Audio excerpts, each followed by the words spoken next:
고금소총과 야담. 시골 소녀를 속인 청년.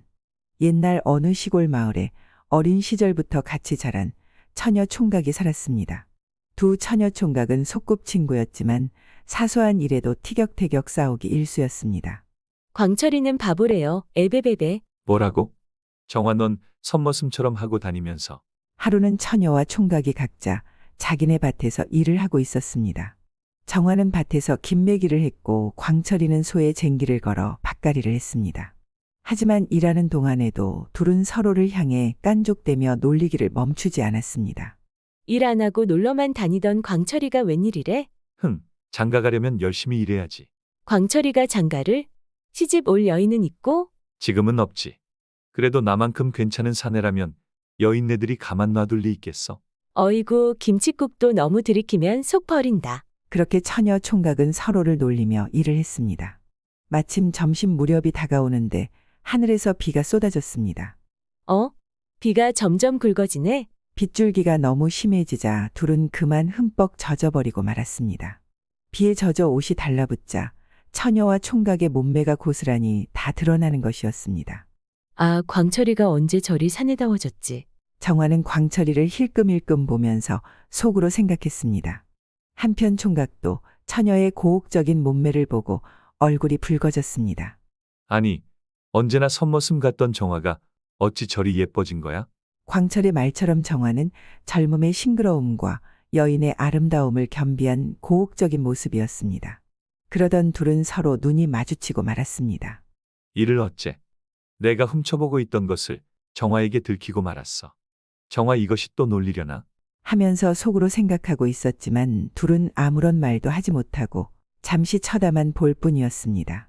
그러다가 광철이가 먼저 말을 꺼냈습니다. 비가 너무 온다, 정화야. 우리 비를 좀 피하러 가자. 그러자 어디가 좋을까? 저기 저쪽 아름드리 나무 밑으로 가자. 광철은 정화를 데리고 아름드리 나무 밑으로 향했습니다. 큰 나무 그늘에 도착하니 그제야 둘은 비를 맞아 몸이 춥다는 것을 느꼈습니다. 정화야 괜찮아? 너 몸이 벌벌 떨리네. 그러게. 비를 맞아서 그런지 좀 춥네. 정화의 부끄러워하는 모습에 광철은 몸 안에서 뜨거운 기운이 치미는 것을 느꼈습니다. 무언가 마음이 부글부글 끓어오르면서 그날따라 정화가 여자로 보이고 예뻐 보였습니다. 더 이상 참지 못한 광철이 정화의 손을 맞잡았습니다. 정화야, 나 더 이상 못 참겠다. 뭘 못 참겠다는 거야? 그게 오늘따라 내가 여자로 보여. 뭔 소리 하는 거니? 그럼 내가 여자지, 남자니? 아니, 그런 게 아니고. 뭐가 그런 게 아닌데? 광철이는 정화에게 섣불리 덤비면 받아주질 않을 것 같고 또 거부하면 어떡하나 고민하다가 한 가지 꾀를 내었습니다. 지금 비도 많이 오고 일도 못하니 가위바위보해서 이기는 사람 소원 들어주기 어때? 그래, 좋아. 그렇게 둘은 가위바위보를 했는데 광철이가 첫 판을 이긴 것이었습니다. 아싸, 내가 이겼다, 야호. 너 윗돌이 벗어. 아니, 왜 옷을 벗으라는 거야? 비에 흠뻑 젖어서 그대로 있으면 감기에 걸려. 그러니 빨리 벗어. 그리하여 정화는 웃옷을 벗었답니다. 그리고 이번에는 정화가 이겼는데 너도 옷 벗어. 그래, 알았어. 그렇게 둘은 가위바위보를 번갈아 이기면서 입은 옷이 모두 벗겨졌답니다. 이제 서로 알몸이 되면서 봉긋 솟은 봉우리가 드러나고 우뚝 솟은 굴뚝이 하늘을 향하고 있었습니다. 서로는 이상야릇한 감정이 생기면서 마지막 광철이는 소원을 이렇게 말하는 것이었습니다. 이번엔 새로운 소원인데 내가 너무 추우니 내 몸속으로 들어가게 해줘. 아니, 어떻게 내 몸속으로 들어온다는 거야? 일단 눈 감고 있어봐. 내가 알아서 들어갈게. 그리하여 우뚝 솟은 굴뚝을 아직 누구한테도 열리지 않았던 정화의 그곳에 쑥 넣었는데 정화의 비명이 터져 나오는 것이었습니다. 그렇게 두 사람은 소낙비 내리는 어느 날 아름드리 나무 아래서 첫 경험을 하게 되었답니다. 그날 이후로 두 사람은 서로 놀리던 친구에서 사랑하는 연인이 되었고 소낙비만 내리면 서로 아름드리 나무 아래로 달려갔답니다. 광철아. 정화야, 그렇게 두 사람은 서로를 사랑하면서 황홀한 시간을 가졌고 급기야는 여러 명의 아이들을 낳아 가족을 이루고 행복하게 살았답니다. 노파의 딸과 혼인한 청년. 옛날 어느 마을에 성실하고 심성이 착한 청년이 살고 있었습니다. 그는 매일 아침 일찍 일어나 밭에서 땀을 흘리며 농사를 짓고 나무를 하면서 주변의 가난한 이웃들을 돕기도 했습니다. 그런 청년을 마을 사람들은 무척 좋아했습니다. 그는 연로하신 홀어머니를 모시고 살았는데 어머님은 항상 자식 걱정이었습니다. 본시 양반의 집안이었으나 가세가 기울어 가난한 집안에서 3대 독자로 태어난 청년은 장가를 못 가 대가 끊길까봐 걱정이 많았습니다. 얘야, 이제 너도 어서 장가를 가야 할 텐데 걱정이구나. 어머님, 너무 걱정하지 마세요. 언젠가 가겠죠. 하루는 청년이 밭에 일을 하러 길을 나섰는데 웬 처음 보는 한 노파가 나타났습니다. 할머니는 몸이 몹시 불편해 보였고 힘들게 걷고 있었습니다. 할머니, 이렇게 일찍 무슨 일이 있으세요? 하며 노파에게 물었습니다. 얘야, 산에서 소를 잃어버렸는데 도무지 찾을 수가 없구나. 하며 노파는 쓸쓸하게 대답했습니다. 그럼 제가 찾아드릴 테니 할머니는 여기서 잠시 쉬고 계셔요. 산속은 험난해서 위험해요. 그렇게 청년은 노파의 소를 찾아주기 위해 산으로 들어갔습니다. 청년이 산에 들어가 소를 찾던 중에 갑자기 늑대가 나타났습니다. 깜짝 놀란 청년은 어찌할 바를 몰라 당황하고 있는데 어디선가 아주 큰 호랑이가 나타났습니다. 그러자 늑대는 걸음아 나 살려라 하고 잽싸게 도망쳤습니다. 그러자 호랑이가 말했습니다. 너를 구해주려고 왔다. 내가 노파를 돕겠다며 산으로 오는 것을 보았느니라. 내가 찾는 노파의 손은 산 아래에 있으니 데리고 가거라. 고마워요, 호랑이님. 당신의 도움이 없었다면 정말 큰일 날 뻔했어요. 청년은 호랑이에게 감사의 인사를 하고 소를 데리고 산을 내려왔습니다. 할머니, 여기 소를 찾아왔습니다. 아구, 그래 고맙구나. 산속에는 맹수들이 있어서 걱정을 많이 했는데 이렇게 멀쩡히 살아있으니 다행이구나. 이 은혜를 어떻게 갚아야 할지 모르겠구나. 할머니 그런 걱정이랑 마시고 소를 찾았으니 맘 편히 집으로 돌아가셔요. 그럼 저는 일하러 가보겠습니다. 그렇게 청년은 노파를 보내고 밭으로 일을 하러 갔습니다. 그 일이 있은 후 얼마 지나 청년은 나무하러 다시 산을 찾았습니다. 한참을 나무를 하고 있는데 전에 도와주었던 호랑이가 다시 나타나 청년에게 말했습니다. 너는 지금처럼 덕을 많이 쌓는다면 필시 좋은 배필을 만날 수 있느니라. 이 말을 들은 청년은 깜짝 놀라면서도 호기심이 들었습니다. 어찌 저같이 보잘것없는 사람이 좋은 배필을 만날 수 있겠습니까요? 청년은 말을 그렇게 했지만 그의 마음속에서는 작은 희망이 생겼습니다. 그렇게 청년은 나무를 잔뜩 메고 산에서 내려와 집으로 갔습니다. 아침을 먹고 밭으로 일을 하러 가려는데 대문 밖에서 누가 부르는 소리가 났습니다. 이보시오, 누구 계시오? 누구신지요? 하면서 대문을 열어보니 전에 만났던 노파가 서 있었습니다. 아니, 전에 소를 잃으셨던 할머니 아니세요? 오늘도 무슨 일이 있으세요? 응, 그래. 전에 소를 찾아주었던 청년이구나. 이 마을에 성실하고 착한 청년이 있다고 해서 물어물어 와봤는데 바로 청년이었구먼. 그러셨어요? 그런데 왜 찾으시는지요? 나에게 혼기가 찬 딸이 있어 신랑감을 찾고 있다네. 내 중매쟁이를 통해서 여러 사람을 만나봤지만 하나같이 마음에 드는 사람이 없어. 이렇게 소문 듣고 내가 직접 찾아 나섰다네. 자네 어떤가? 언제 내 집으로 한번 찾아오지 않겠나? 네, 알겠습니다요. 그럼 조만간에 한번 찾아뵙도록 하지요. 그렇게 며칠이 지나 할머니와 약조한 날이 되자 청년은 옷을 깔끔하게 챙겨 입고 물어물어 옆마을 할머니 집을 찾아갔습니다. 대궐 같은 기와집에 소도 많은 걸 보니 딱 봐도 부잣집 같았습니다. 할머님 저 왔습니다요. 그래, 어서 오시게. 오늘아 수고가 많았네.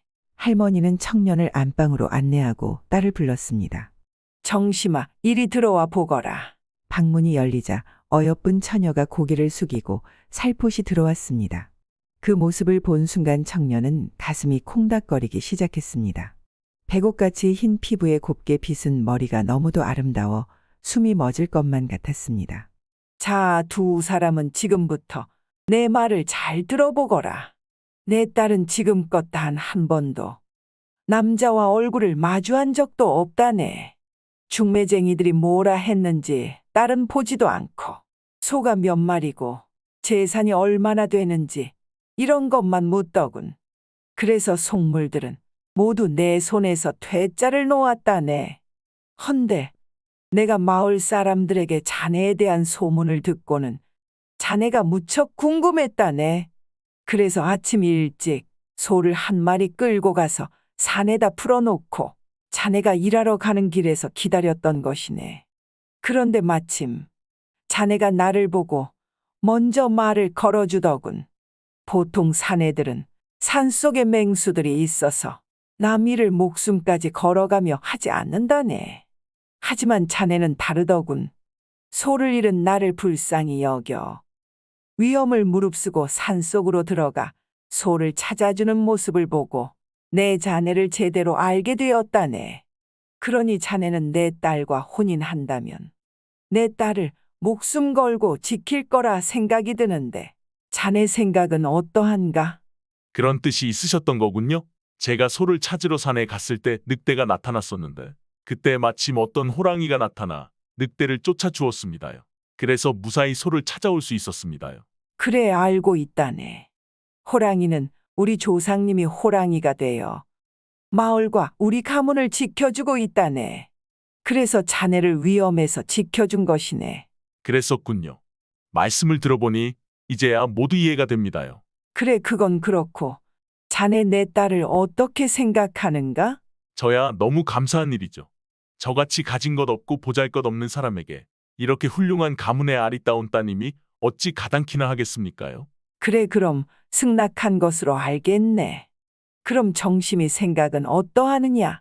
방금 어머님 말씀을 들어보니 훌륭한 마음씨를 가지신 분 같아요. 그리고 조상님께서도 점 찍으셔 놓고 이미 돕고 계셨으니 저도 믿고 따를 수 있을 것 같아요. 그래, 알았다. 그럼 두 사람 마음 확인했으니 곧 양가 부모들끼리 만나 혼인 날짜를 잡으마. 그렇게 하여 두 처녀 총각은 혼인을 하였는데 청년의 성실함으로 가문은 더욱더 번창하고 여러 명의 자식을 두어 대를 잇고 행복하게 살았답니다. 이 이야기는 가난하지만 남을 도우며 쌓은 덕이 복으로 돌아와 예쁜 색시도 얻고 대를 잇게 되었다는 이야기입니다. 덕은 크고 작은 것이 중요한 것이 아니므로 그런 마음을 갖는 것이 중요하답니다. 대감의 첩과 도망간 목수. 옛날 어느 마을에 한 청년이 살고 있었습니다. 그의 이름은 덕만이었는데 그는 마을에서 알아주는 뛰어난 목수였습니다. 목수는 장인 정신을 가지고 있었으며 그의 목공의 솜씨는 무척 아름다웠습니다. 그런 목수는 어려서부터 같이 자란 춘심이를 무척 좋아했습니다.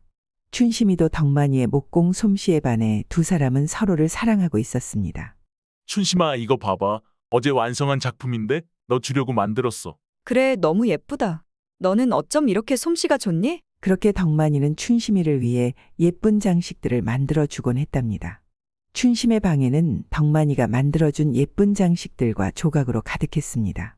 춘심이는 미모가 뛰어나 아름답기로 유명했으며 그녀를 탐내는 양반들도 많았습니다.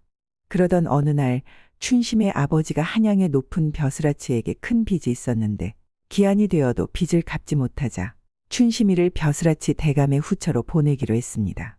이 사실을 안 덕만이는 춘심이가 후처로 가는 것을 막아보려 애를 써봤지만 큰 빚을 해결할 방도를 찾지 못했습니다. 그렇게 슬픔에 빠져 눈물로 나날을 보내던 어느 날 벼슬아치의 집에서 후처가 머물 집을 새로 짓는다는 이야기를 들었습니다. 이야기를 듣고 몇 날 며칠을 고민하던 덕만이는 눈물을 머금고 춘심이를 위해 가장 아름다운 방을 만들어야겠다고 생각했습니다. 그렇게 하여 덕만이는 대감 집에 찾아가 춘심이가 머물 방을 최고로 아름답게 만들기 시작했습니다. 날이 가고 달이 지나면서 덕만이는 춘심이를 위한 방을 완성했습니다. 방은 미세한 조각들로 세밀하게 장식되었으며 꽃향기로 가득 찼습니다. 덕만이는 방을 보며 춘심이가 행복해할 것을 상상했습니다. 벼슬아치 대감은 방을 보고 매우 감탄했으며 덕만이에게 융숭한 대접을 했습니다. 이복의 젊은이, 자네 솜씨가 듣던 대로 대단하구먼. 이렇게 예쁘게 꾸민 신부방은 처음 본다네. 자네 이름이 덕만이라 하였는가? 네, 그렇습니다. 그래, 새 신부방을 이렇게 예쁘게 만드느라 수고했네.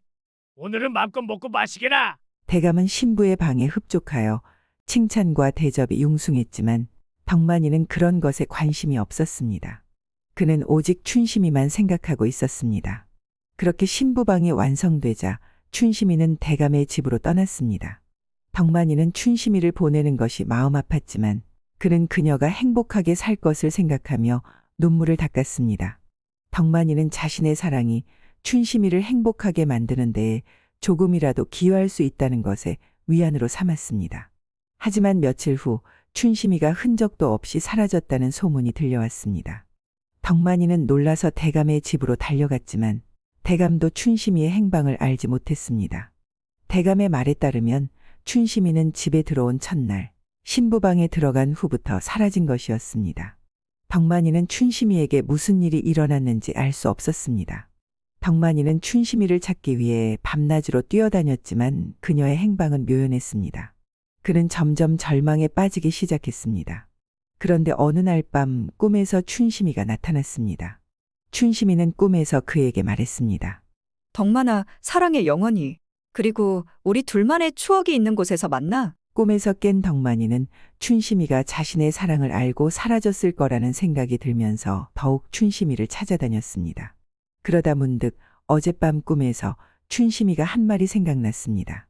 어린 시절 같이 놀았던 바위 틈 작은 동굴이 있었는데 어려서 놀다가 비가 오면 그곳에서 같이 비를 피하곤 했었습니다. 그럴 때마다 춘심이는 이곳은 우리 둘만의 비밀의 집이야. 했던 것이었습니다. 아니, 내가 왜 진작 생각을 못했을까?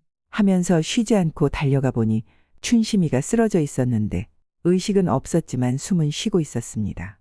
덕만이는 춘심이를 집으로 업고 와 열심히 병간호했습니다. 그렇게 춘심이 곁에서 병간호를 하다가 깜박 잠이 들었는데 의식이 돌아온 춘심이는 잠들어 있는 덕만이를 보고 얼굴을 만지며 눈물을 흘렸습니다. 인기척에 잠을 깬 덕만이는 정신이 돌아와 있는 춘심이를 보자마자 와락 부둥켜 안고 한참을 같이 울었습니다. 다행이다, 춘심아. 내가 살아있어서 무슨 일 생겼을까봐 많이 걱정했었어. 미안해 걱정하게 해서. 괜찮아, 이렇게 살아있으면 됐어. 미안해하지 않아도 돼. 그렇게 두 사람은 부둥켜 안고 한참을 울고 나자 덕만이가 물었습니다. 춘심아, 아무에게도 말하지 않고 사라진 건 왜 그랬던 거야? 그건 대감 집에 갔을 때 신부방에 들어서자마자 이 방을 덕만이 내가 만들었다는 걸 바로 알 수 있었어. 덕만이 내가 만든 아름다운 방에서 너의 진실한 사랑을 느꼈어. 방은 나를 순간 행복하게 만들었지만 동시에 너와 함께 있지 못하는 것에 대한 슬픔이 더 컸어. 그래서 덕만이 너 없는 방을 한시도 있을 수 없었어. 그랬었구나. 그동안 마음이 얼마나 아팠니? 나도 너를 떠나보내고 견딜 수 없을 만큼 마음이 많이 아팠어. 너 없는 세상은 상상할 수도 없어. 그렇게 두 사람은 서로의 사랑을 확인하고 다시는 떨어져서 살 수 없다고 판단했습니다.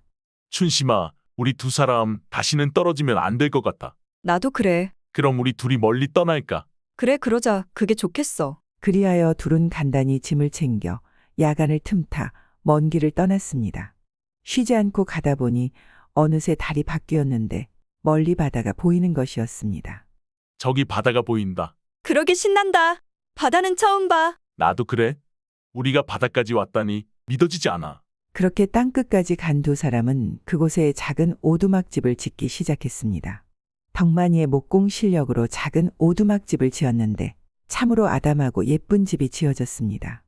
마당 한켠에는 꽃을 심어 한 폭의 그림 같은 터전이 마련되었답니다. 두 사람은 누구의 방해도 받지 않으며 열심히 일하고 사랑하며 그렇게 행복하게 살아갔습니다. 아니 집 좀 봐. 참 예쁘다. 그러게 어쩌면 저렇게 예쁜 집을 지을 수 있다. 나도 곧 집을 옮겨야 하는데 우리 집도 지어달라고 해봐야겠다. 그래, 그거 좋겠다. 나도 우리 집 새로 지을 때 꼭 지어달라고 부탁해 봐야겠네. 그렇게 덕만이의 목공 솜씨는 그곳에서도 인정받아 두 사람은 부족하지 않게 살게 되었답니다. 틈만 나면 덕만이는 춘심이를 위해 예쁜 장식과 조각들을 만들어 주었고 춘심이는 덕만이의 사랑을 듬뿍 받으며 평생을 행복하게 살아갔답니다. 마님과 사랑에 빠진 머슴. 옛날 조선시대 어느 마을에 일찍 남편을 잃고 혼자 사는 부잣집 젊은 과부가 살고 있었습니다. 과부는 남편이 물려준 많은 논과 밭을 여러 명의 머슴을 두고 농사를 지으며 살고 있었습니다. 머슴들은 모두 처와 자식이 있었는데 그중 머슴 하나가 몸이 아파 더 이상 농사일을 할 수 없게 되었답니다. 그리하여 과부는 새로운 머슴을 하나 들이려 면접을 보기 시작했습니다.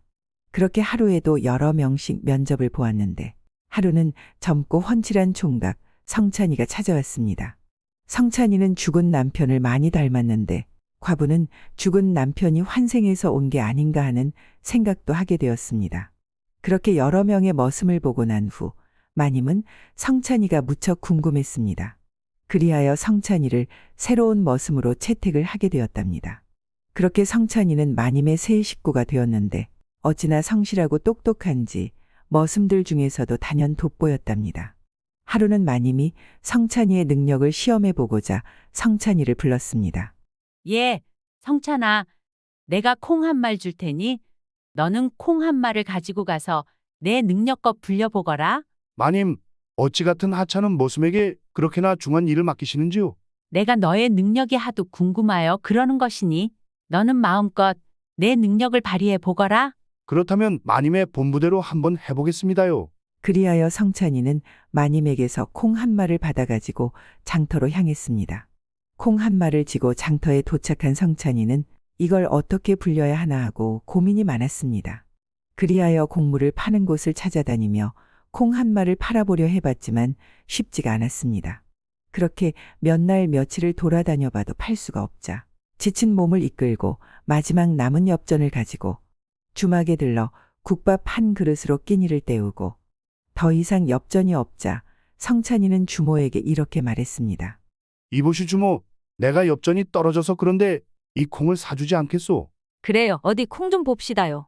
그렇지 않아도 두부 만들 콩이 없어. 콩을 사러 가려 했는데.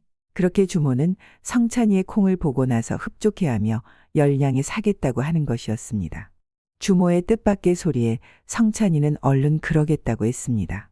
그렇게 주모에게 콩 한 마를 팔은 성찬이는 주모에게 다시 말했습니다. 오늘 밤 너무 늦어 묵을 곳이 없는데 하룻밤 재워줄 수 있겠소? 그리만 해준다면 내가 두부 만드는 일을 도와주겠소이다. 그렇다면야 좋습니다. 그렇지 않아도 일손이 부족한데 도와줄 수 있다면 저야 좋지요. 방이야 남는 것 드리면 되니까요. 그렇게 성찬이는 주모의 두부를 만들기 시작했습니다.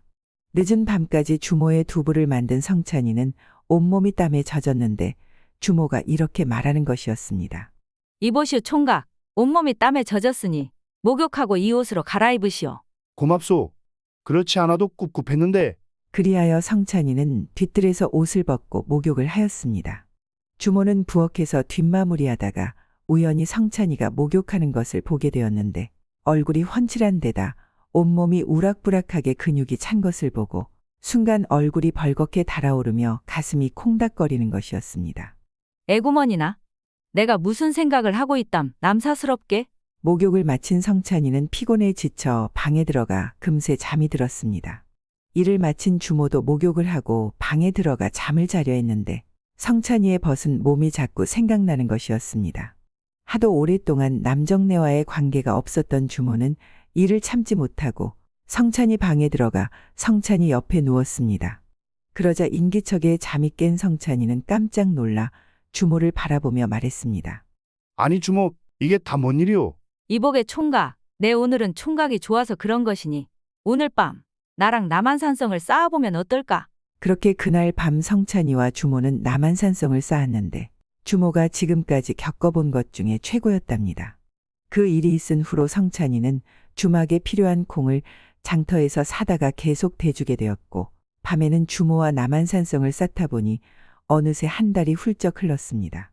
그 와중에 열량이 100량이 되었는데 돈을 들고 마님과 약속한 한 달이 되어 성찬이는 마님을 찾아갔습니다. 한 달 만에 콩 한 마를 100량으로 바꾸어 온 성찬이를 보며 마님은 기뻐하였습니다. 성찬아, 내 재주가 훌륭하구나. 내가 한 달을 논밭에서 일하는 것보다 장사로 버는 게 100배는 더 이문이 크니 이제부터 너는 본격적으로 장사를 시작해 보려무나. 그러니 가져온 100량을 다시 가지고 가서 이번에는 1년간을 불려보거라. 네, 알겠습니다요, 마님. 그리하여 성찬이는 다시 100량을 들고 장터로 향했습니다. 이문을 많이 남길 수 있는 물건을 한참을 찾아다녔는데 장터의 한쪽 가게에 사람들이 많이 몰려있는 것이었습니다. 사람들을 뚫고 들어가 무언가 살펴보니 청나라에서 들어온 비단들이었습니다. 어찌나 색감이 곱고 예쁜지 부잣집 부인들로 보이는 사람들로 꽉 차 있었습니다. 성찬이는 그래 이거다 하고 청나라 비단을 구해서 팔면 이문도 많이 남기고 장사가 잘 될 것 같았습니다. 그리하여 성찬이는 청나라 비단을 구하려 상단을 찾아가 말을 해보았지만 상단 사람들은 비단을 아무한테나 줄 수 없다며 성찬이를 내쫓았습니다. 그렇게 몇 날 며칠을 찾아가 상단 점주를 한 번만 만나게 해달라고 부탁을 해보았지만 이 바닥에 족보도 없는 사람을 점주를 만나게 할 수는 없다며 거절만 당하기 일쑤였습니다. 계속 그렇게 점주도 못 만나고 거절만 당하자 지친 성찬이는 술 생각에 어느 기생집을 찾았습니다. 그렇게 기생집을 찾은 성찬이가 술만 마시며 한숨을 푹푹 쉬자 성찬이를 눈여겨보던 한 기생이 물었습니다. 아니 젊은 사람이 뭔 일이 있기에 그렇게 한숨만 푹푹 쉬는 것이요. 기생의 물음에 성찬이는 자초지종을 이야기하자 기생이 말하는 것이었습니다. 그런 거라면 나한테 방법이 있습니다. 그래요. 그래, 방법이 무엇이오? 내일 밤 상단 점주가 우리 집에 올 것이요. 그때 내가 자연스럽게 연결을 시켜줄 터이니 잘 말씀해 보시지요. 그렇소. 그럼 그렇게 해보겠소. 고맙소. 다음 날 밤이 되자 상단 점주가 기생 집을 찾았습니다. 그리하여 기생은 성찬이를 불러 점주에게 소개를 시켜주었습니다. 점주 오라버니, 내가 아는 총각인데 비단 장사를 하고 싶어 하니 잘 좀 봐주세요. 그런가? 보아하니 훤칠하고 눈매가 살아있는 것을 보니 장사 좀 배우면 잘할 수 있겠구먼. 내일 날이 밝거든 상단으로 날 찾아오게. 네, 알겠습니다요. 감사합니다요. 그리하여 성찬이는 다음 날 날이 밝자 상단 점주를 찾아갔습니다. 내가 비단 10필을 줄 터이니 알아서 제주껏 팔아와 보게. 네, 알겠습니다요. 그리하여 성찬이는 비단 10필을 받아 팔려고 나왔지만 어떻게 팔아야 할지 막막했습니다. 장터의 한쪽 구석에 멍석을 깔고 비단을 팔려 해봤지만 왈패들에게 쫓겨나기 일쑤였습니다. 며칠이 지나도록 한 필도 팔지 못하자 하는 수 없이 다시 기생을 찾아갔습니다. 그리하여 기생에게 자초지종을 이야기하니 기생이 이렇게 말하는 것이었습니다. 내가 아는 부인 중에 한복을 만드는 부인이 있는데 부인을 소개해 줄 터이니 한번 만나보시겠어요. 우리 옷도 모두 그곳에서 만들고 있습니다. 정말이요? 고맙소. 네, 꼭 만나보리다. 그렇게 기생의 소개로 한복을 만드는 부인을 찾아간 성찬이는 부인 앞에 청나라 비단을 펼쳐 보이니 비단이 색감이 곱고 품질이 좋다며 모두 100냥에 사겠다는 것이었습니다. 그렇게 100냥의 비단을 모두 판 성찬이는 비단 판돈을 들고 상단 점주를 찾아갔습니다. 점주님 덕분에 비단을 모두 팔 수 있게 되었습니다. 그래, 예상대로 재주가 있구나. 너는 내일부터 우리 상단으로 나오거라. 내가 내게 일을 가르쳐 주마. 그리하여 성찬이는 상단에 들어가 일을 배우기 시작하였답니다. 어찌나 성실하고 똑똑한지 일도 잘하지만 글 공부도 게을리하지 않아 시간이 갈수록 상단에서는 성찬이의 비중이 날로 커가고 있었습니다. 그렇게 1년이 되었을 무렵 그의 가뭄이 들어 전국의 모든 곡식이 병들어 죽고 수확할 게 없게 되었답니다. 성찬이의 마님네도 농과 밭에 곡식이 모두 병들어 쌀 한 톨도 건질 수 없게 되자 마님은 걱정이 태산이었습니다. 성찬이는 마님이 걱정되어 상단 점주를 찾아가 자초지종을 이야기하였습니다. 그러자 상단 점주는 성찬이에게 다녀올 것을 허락하고 꼭 다시 와줄 것을 당부했습니다. 성찬이는 점주에게 허락을 받고 상단에서 벌은 돈 1만 양을 들고 마님에게 향했습니다. 마님은 성찬이가 가져온 1만 양을 받아 들곤 뛸 듯이 기뻤습니다. 그렇지 않아도 흉년이 들어 걱정했는데 내 덕에 무사히 견딜 수 있게 되었구나. 모두 마님 덕분이지요. 마님의 선견지명이 오늘의 저를 만들 수 있었습니다요. 마님과 머슴들이 먹고 살 길을 열어온 성찬이를 보며 마님은 대견도 했지만 성찬이에게 의지하는 마음도 생겼답니다. 마님은 성찬이를 볼 때마다 예전의 머슴이 아니라 남편을 닮은 의젓한 사내로 보이기 시작했습니다. 성찬이는 잠시 들렀어도 쉬지 않고 뒤뜰에서 장작을 패고 있었습니다. 오람한 체격의 핏줄이 선 팔뚝 근육들을 보며 마님은 얼굴이 달아오르고 가슴이 뛰었습니다. 마님은 그런 성찬이를 보며 속으로 생각했습니다. 성찬이가 머슴만 아니면 얼마나 좋을까? 그날 밤 마님은 장작을 패느라 수고했다며 성찬이를 불러 술과 고기를 주었습니다.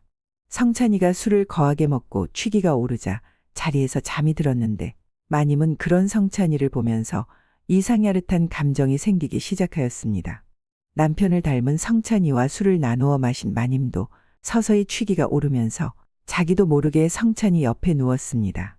잠결에 팔이 저린 성찬이가 잠을 깨면서 자신의 팔을 베고 누워있는 마님을 보게 되었습니다. 평소 자신을 믿어주고 큰돈을 내주면서 기다려준 마님에게 특별한 관심을 가졌던 성찬이는 자기 팔을 베고 누워있는 마님을 보면서 사랑의 감정이 일기 시작했습니다.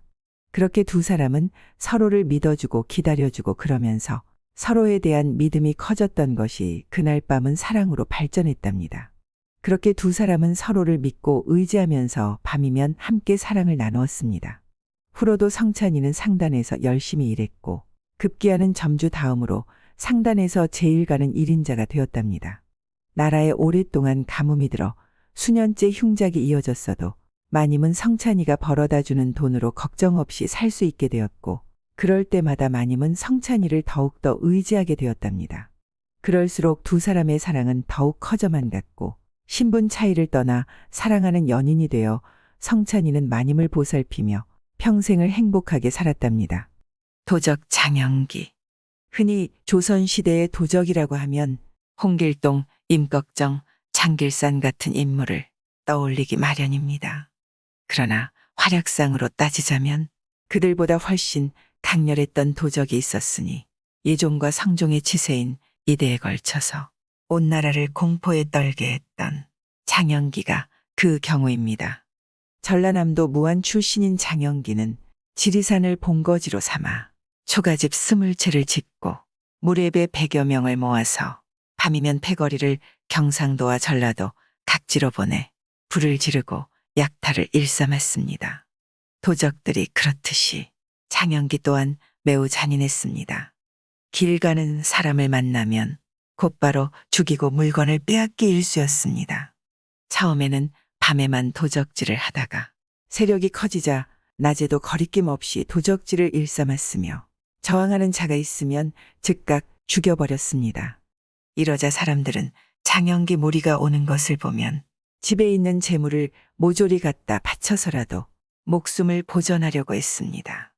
이로 인해 장영기의 옷차림은 재상과 비슷할 정도로 사치스러웠습니다. 장영기의 무리에는 남자만이 아니라 여자들도 포함되어 있었습니다. 1469년 예종실록에 의하면 장영기 패거리는 67명인데 그중 42명은 도적의 아내와 자녀라고 합니다. 그들이 도적질하기 전부터 아내와 자녀가 있었는지 아니면 도적질한 이후에 여기저기서 납치한 여자들과의 사이에서 자녀를 낳았는지는 알 수 없습니다. 다만 예종이 장영기 무리 가운데 여자와 아이들을 해치지 못하도록 지시한 것으로 보아서 그들은 장영기 무리에게 강제로 끌려다닌 피해자 정도로 간주한 듯합니다. 도적 집단을 이끈 장영기는 보통 사람보다 힘과 용기가 뛰어났고 꾀가 많았습니다.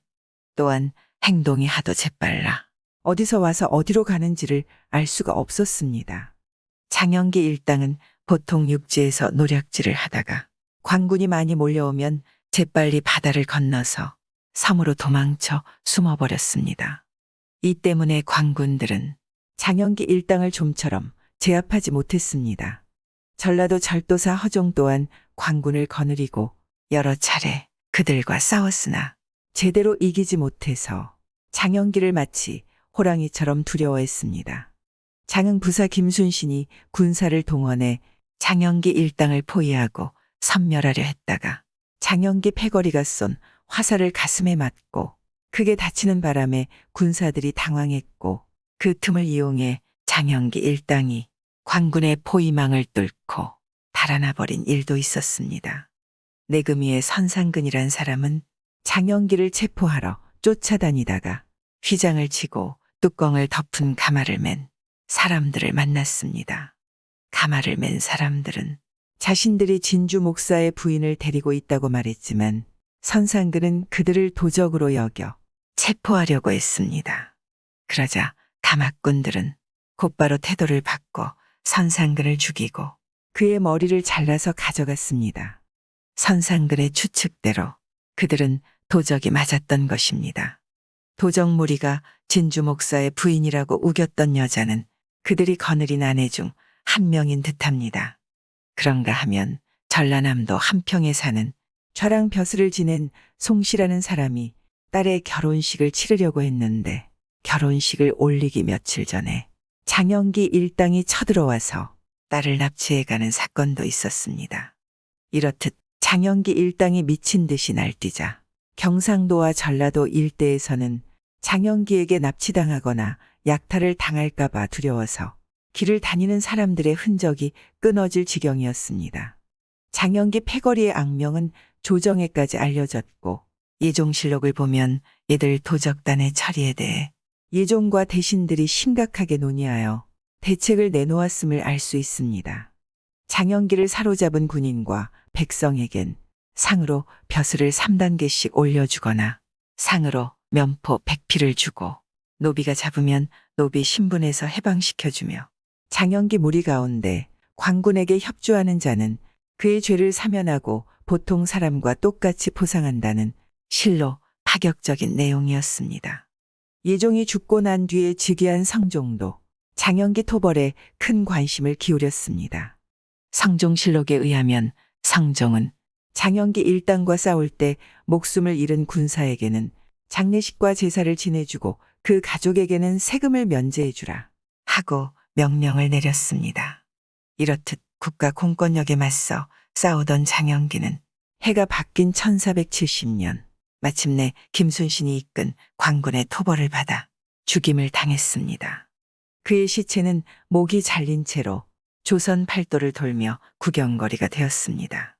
한때나마 나라를 공포에 떨게 했던 범죄 집단의 두목에게 어울리는 비참한 최후라 하겠습니다. 꿈에 나타난 김유신. 경주의 서학서원은 옛 신라의 훌륭한 공신인 설총과 김유신과 최치원을 모시고 매년 제사를 지냈는데 명나라 청계제 무렵에 한 가지 논란이 일어났습니다. 다름이 아니라 서학서원에 모시는 위인들의 위패를 빼버리는 일을 두고 선비들이 모여서 논쟁을 벌인 것입니다. 어느 선비는 설총과 최치원은 학문에 업적이 있으나 김유신은 일개 장군일 뿐이고 유학자와는 어울리지 않으니 그를 모신 위패는 서원에서 제외해야 한다 라는 의견을 제시했습니다. 하지만 그렇다 해도 김유신이 세운 업적을 감안한다면 결코 무시할 수 없다 라며 반대하는 의견도 많아서 김유신의 위패를 제외하는 일은 쉽게 결정되지 않았습니다. 그날 밤 김유신의 위패를 빼자고 주장했던 선비가 서원에서 잠을 자다 꿈을 꾸었습니다. 갑옷을 입고 칼을 찬 장군 한 명이 1만 명의 병사와 함께 서원의 자리를 잡고서 자신을 신문하는 내용이었습니다. 선비는 어찌된 일인지 영문을 몰라 하면서도 위험이 가득한 장군의 기세에 주눅이 들어 겁을 먹었습니다. 이윽고 장군이 선비에게 서리빨 같은 불호령을 퍼부었습니다. 듣자 하니 내가 오늘 낮에 변변치 않은 말재주로 나를 헐뜯었더구나. 그래서 화를 참지 못하고 이렇게 직접 너를 신문하러 왔느니라. 먼지가 앉은 책장을 들춰서 낡아빠진 글귀나 찾아내는 썩은 선비 주제에 어찌 감히 나를 모욕하려 드느냐. 나는 어른이 되고 나서 줄곧 군대를 이끌며 전쟁터에 나가 목숨을 걸고 싸웠다. 너처럼 편하게 살면서 인생을 허비하지 않았단 말이다. 내가 전장에서 세운 전공을 일일이 거론하려면 이 세상의 모든 책에도 다 적을 수가 없다. 그래도 몇 가지만 말하자면 내가 살아있을 때 신라는 북으로 고구려와 서로는 백제, 동과 남으로는 일본에 애웠어요. 사방이 적이었다. 하지만 그런 와중에 나는 고구려와 백제를 멸하고 심지어 신라를 삼키려 들던 당나라마저도 야심을 접고 물러가게 만들었다. 이것이 바로 내가 세운 충인이라. 또한 나는 망한 나라인 가야의 왕족 출신으로 신라에서 어렵게 자라면서 끝내 세상의 이름을 떨쳐 부모가 주신 이름을 자랑스럽게 빛냈으니 이것이 바로 내가 세운 효다. 살아생전에 내가 이룩한 업적은 모두 충효에 맞으니 유학에서도 칭송해야 마땅하다. 그래서 이 나라 최고의 유학자인 퇴계 이황도 나를 사원에 모시는 일에 반대하지 않았거늘 하물며 너는 대체 무엇이관데 그따위 망발로 나를 능멸하였느냐. 더러운 혀를 놀린 죄로 너는 반드시 죽어야 한다. 그래야 훗날 어리석은 유생들에게 본보기가 될 것이다. 무서운 장군의 분노에 선비는 그저 덜덜 떨면서 입을 다물었습니다. 김유신 장군은 곧이어 병사들에게 명령했습니다. 이 썩은 선비에게 천벌을 내리겠다. 하지만 이곳은 다른 위인들의 위패가 있는 성스러운 서원이니 내일 저자의 집에서 다스리겠다. 바로 그 대목에서 선비는 꿈에서 빠져나와 현실 세계로 돌아왔습니다. 그러나 꿈속에서 장군이 호통을 친 일은 마치 방금 있었던 일처럼 생생하게 기억에 남았습니다. 다음 날 선비는 아무런 병도 없었는데 갑자기 코와 입으로 피를 잔뜩 토해내고는 죽어버렸습니다. 본문의 문맥으로 보아서 선비를 꾸짖고 죽게 한 귀신은 바로 김유신 본인이었던 듯합니다. 이와 비슷한 일화가 삼국유사에도 실려 있습니다. 김유신의 무덤에서 내가 평생 나라를 위해 충성을 바쳤거늘 내 자손들이 죄 없이 죽어가니 앞으로는 나라를 더 이상 지켜주지 않겠다 하고 한탄했다는 것입니다. 처녀를 거부한 고경명. 일본이 조선을 침략한 임진왜란 무렵 의병장으로 나서서 싸우다 전사한 고경명은 기이한 일을 겪은 적이 있습니다. 고경명은 젊은 시절 집 근처에 있는 호수를 오가며 틈틈이 산책을 했습니다. 어느 날은 갑자기 비가 오는 바람에 비를 피해 호수 근처에 있던 집에 열린 문 안으로 달려가서는 그 집의 주인을 소리쳐 불러냈습니다. 주인장 혹시 계시오. 소생은 글을 읽는 선비인데 비가 와서 잠시 비를 피하려 이 집에 머물려고 하오. 그러니 나와서 문 좀 열어주시오. 그러자 방의 문이 열리고 처녀 한 명이 나와서는 고경명을 보고는 어서 들어오십시오 하고 말했습니다. 고경명은 고맙다는 인사를 하고는 신발을 벗고 마루로 올라가 문 안으로 들어가 방에 앉았습니다. 처녀는 고경명을 힐끔거리며 쳐다보다가 부엌으로 가서 간소하게 차린 술과 음식을 작은 밥상 위에 올려놓은 채로 가져와서는 고경명 앞에 놓으면서 부족하지만 정성껏 차렸으니 어서 드십시오 하고 권유했습니다. 엄격한 유학자였던 고경명은 낯선 집에 비를 피해 잠시 들른 것도 과분한 일인데 처녀가 주는 술과 음식까지 받아먹는 것은 예의에 어긋나는 일이라고 여겨 권유를 거절하고는 곧바로 그 집을 떠났습니다. 집을 나서는 고경명의 뒷모습을 처녀는 원망스러운 눈초리로 쳐다볼 뿐이었습니다. 그로부터 한 달이 지나고 나서 노인 한 명이 고경명의 집 문 밖에 와서는 그를 만나고 싶다고 했습니다. 노인은 고경명을 보고는 이렇게 말했습니다. 소인한테는 딸이 하나 있는데 지난번 나리께서 우리 집에 오신 이후로 그 아이가 나리를 사모한 나머지 병에 걸려 자리에 누워 있습니다. 그러고는 나리가 아니면 아무한테도 시집을 가지 않겠다. 만약 나리가 받아주시지 않는다면 차라리 죽어버리겠다고 하면서 고집을 부리고 있습죠. 그래서 감히 부탁하건대 나리께서 제 딸을 아내로 맞아들여서 목숨을 구해주셨으면 합니다.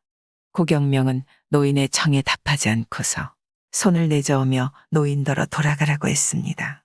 이미 그에게는 장례를 약속한 여인이 있었으니 자신을 사모한다는 처녀를 받아주었다가 무슨 분란이 일어날지도 모르고 여색을 탐해서는 안 된다는 유학의 가르침을 따르는 유학자의 입장으로서도 받아들이기 어려운 일이었기 때문입니다.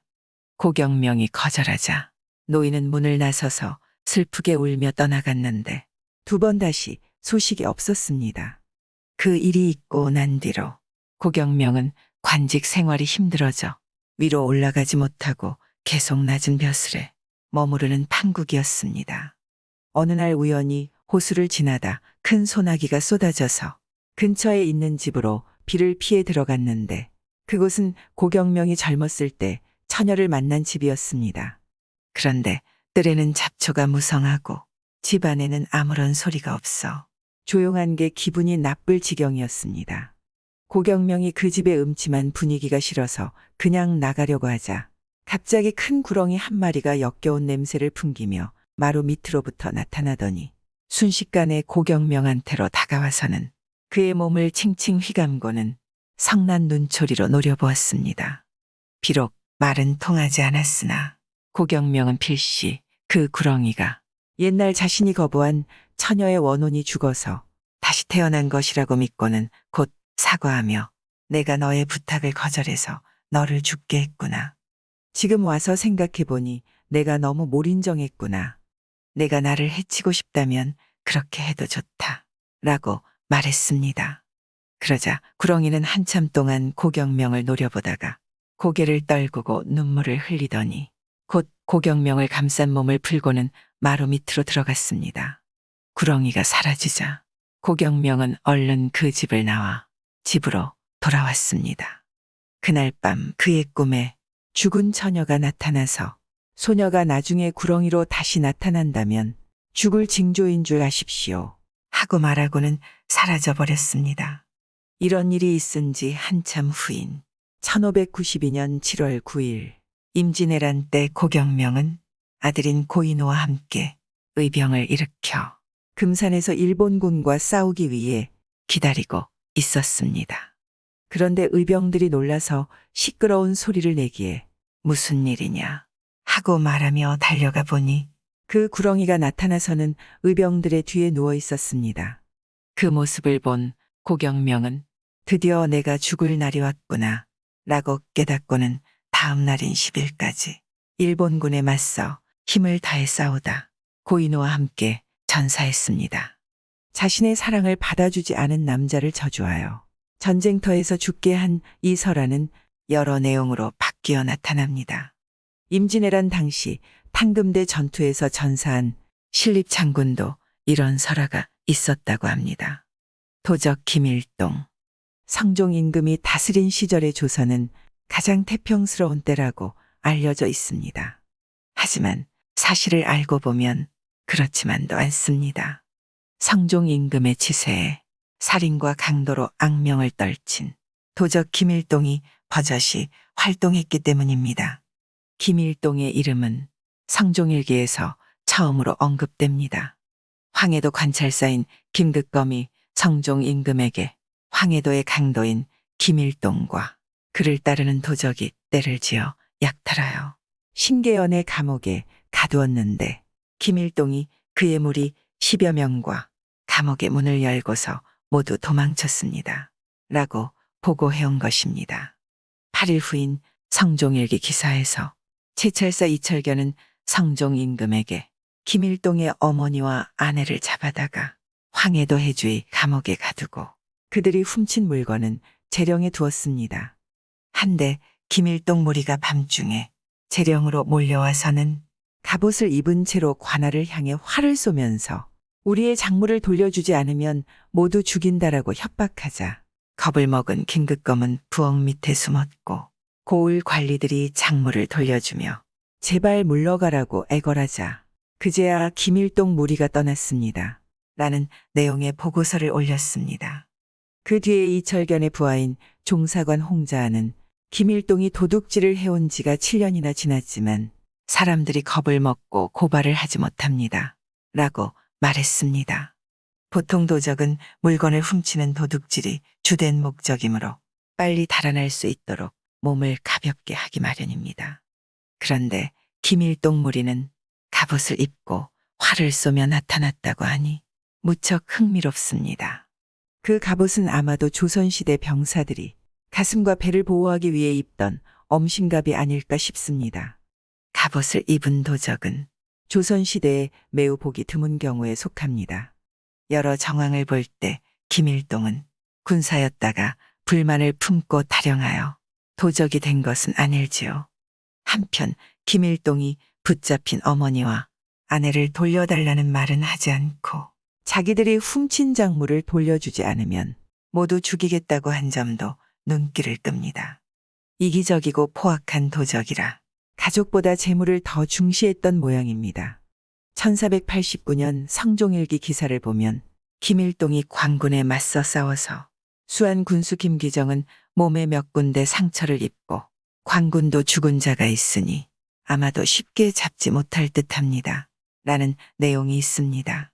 4일 후인 성종일기 기사에는 금제사 이계동이 봉산 군수와 함께 봉산 동쪽 구질보지산으로 가서 김일동을 잡으려 했는데 험한 산 꼭대기에 올라가 진을 치고 있어서 관군이 그들을 잡으러 올라가자 김일동 무리가 돌을 던지고 화살을 쏘면서 나타났고 숨기를 반복하다가 언덕을 뛰어서 재빨리 도망쳐버리는 바람에 놓쳤다는 내용이 실려 있습니다. 아울러 김일동 무리는 이계동이 미리 산기슭에 엎드려서 매복을 시켰던 군사 주요문의 말을 빼앗아가는 대담함도 보였습니다. 광군이 김일동의 패거리인 윤산을 붙잡은 것이 유일한 성과였습니다. 광군에게 붙잡힌 윤산은 김일동 무리에서 진짜 우두머리는 김경희이고 김일동은 그 다음에 2인자에 불과하며 서열 3위는 박중금이며 서열 4위가 바로나다 라고 털어놓았습니다. 또한 윤산은 김일동 무리는 나까지 포함해 고작 4명에 불과하다 라고 했으나 당시 체포되어 한양에 갇힌 김일동의 무리가 이미 47명이나 되었으니 윤산의 말은 김일동에 대한 추격을 중단시키려는 얄팍한 수작에 불과했습니다. 이연손이 김일동의 얼굴을 안다며 그를 체포하겠다고 제안했지만 그 역시 김일동을 잡지는 못했습니다. 그 후에 성종실록 기사들을 보면 김일동 무리가 대부분 사로잡히고 남은 잔당이 굶주림과 추위에 떨고 있다거나 김일동 무리한테 하룻밤 잠을 재워주거나 한 끼 밥을 준 사람들은 협박에 못 이겨 그랬으니 처벌하지 말라는 내용이 언급됩니다. 김일동이 언제 어디서 광군에게 체포당했다는 말은 끝내 실록에 나오지 않습니다. 이로 추측하건대 광군의 수색과 포위를 뚫고 달아나 숨는 데 성공한 모양입니다.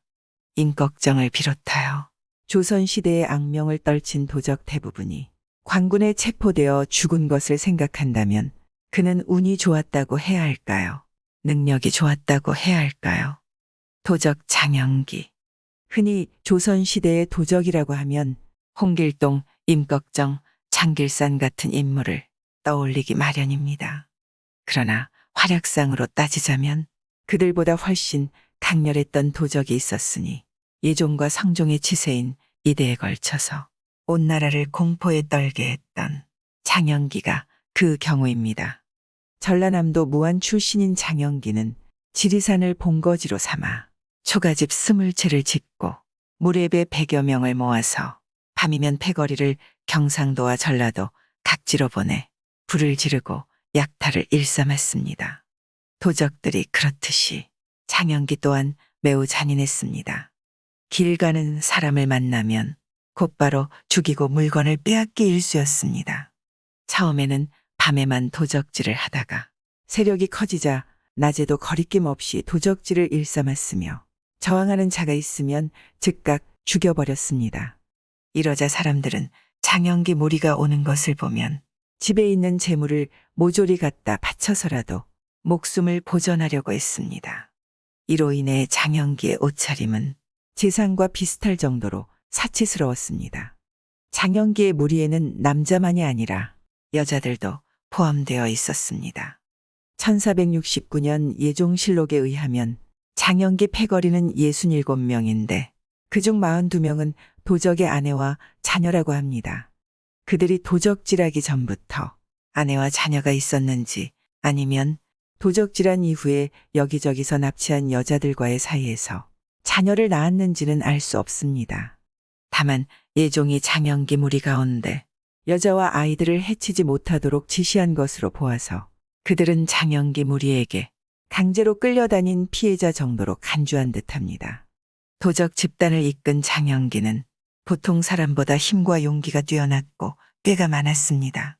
또한 행동이 하도 재빨라 어디서 와서 어디로 가는지를 알 수가 없었습니다. 장영기 일당은 보통 육지에서 노략질을 하다가 광군이 많이 몰려오면 재빨리 바다를 건너서 섬으로 도망쳐 숨어버렸습니다. 이 때문에 광군들은 장영기 일당을 좀처럼 제압하지 못했습니다. 전라도 절도사 허종 또한 광군을 거느리고 여러 차례 그들과 싸웠으나 제대로 이기지 못해서 장영기를 마치 호랑이처럼 두려워했습니다. 장흥 부사 김순신이 군사를 동원해 장영기 일당을 포위하고 섬멸하려 했다가 장영기 패거리가 쏜 화살을 가슴에 맞고 크게 다치는 바람에 군사들이 당황했고 그 틈을 이용해 장영기 일당이 광군의 포위망을 뚫고 달아나 버린 일도 있었습니다. 내금위의 선상근이란 사람은 장영기를 체포하러 쫓아다니다가 휘장을 치고 뚜껑을 덮은 가마를 맨 사람들을 만났습니다. 가마를 맨 사람들은 자신들이 진주 목사의 부인을 데리고 있다고 말했지만 선상근은 그들을 도적으로 여겨 체포하려고 했습니다. 그러자 가마꾼들은 곧바로 태도를 바꿔 선상근을 죽이고 그의 머리를 잘라서 가져갔습니다. 선상근의 추측대로 그들은 도적이 맞았던 것입니다. 도적 무리가 진주 목사의 부인이라고 우겼던 여자는 그들이 거느린 아내 중 한 명인 듯합니다. 그런가 하면 전라남도 한평에 사는 좌랑 벼슬을 지낸 송씨라는 사람이 딸의 결혼식을 치르려고 했는데 결혼식을 올리기 며칠 전에 장영기 일당이 쳐들어와서 딸을 납치해가는 사건도 있었습니다.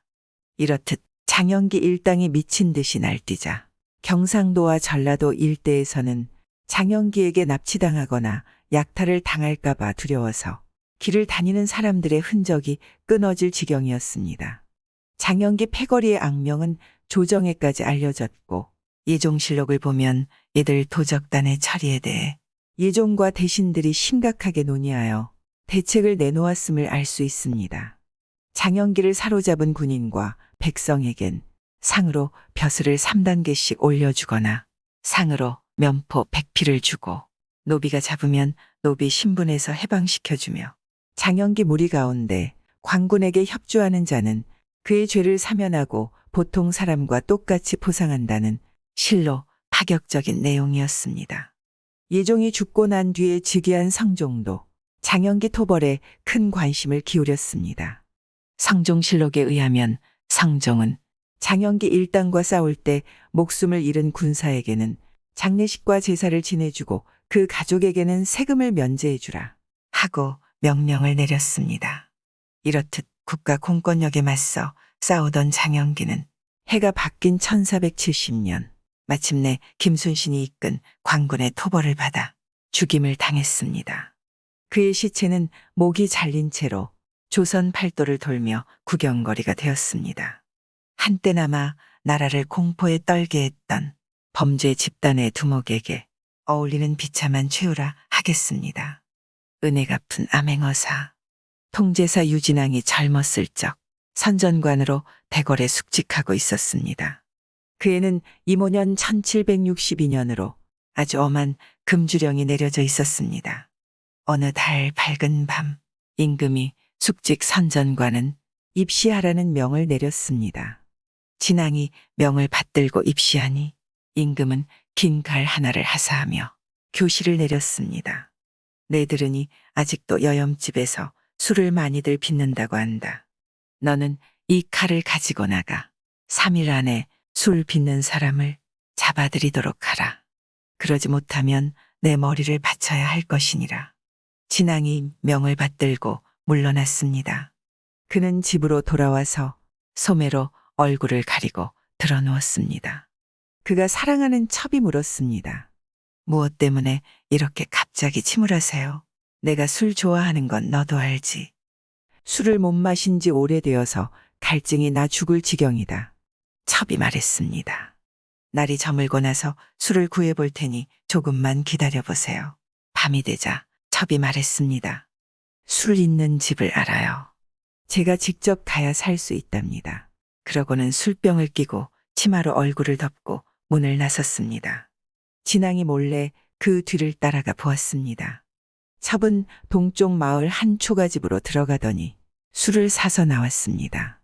진앙은 술을 다 마시고 맛있다며 더 사오라 했습니다. 첩이 또 그 집에 가서 술을 사왔습니다. 진앙이 갑자기 술병을 차고 일어났습니다. 첩이 이상하게 여겨 묻기에 진앙이 대답했습니다. 아무 곳에 아무개는 내 술친구지. 귀한 술을 얻었으니 혼자만 취할 수 있겠나. 가서 함께 마시고 싶네. 그러고는 문을 나서서 술을 팔았던 집을 찾아갔습니다.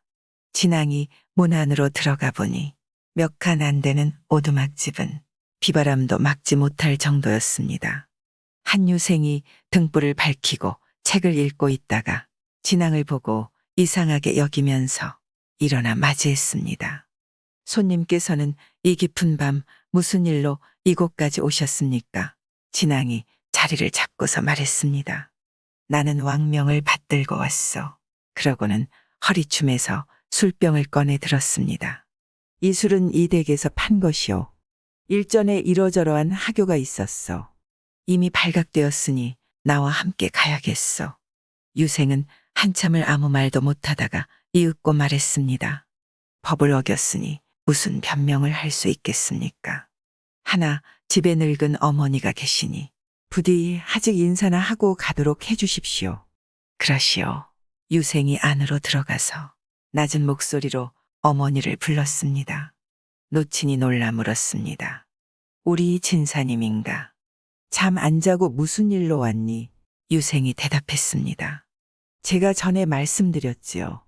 사대부는 굶어 죽어도 법을 어겨서는 안 된다고요.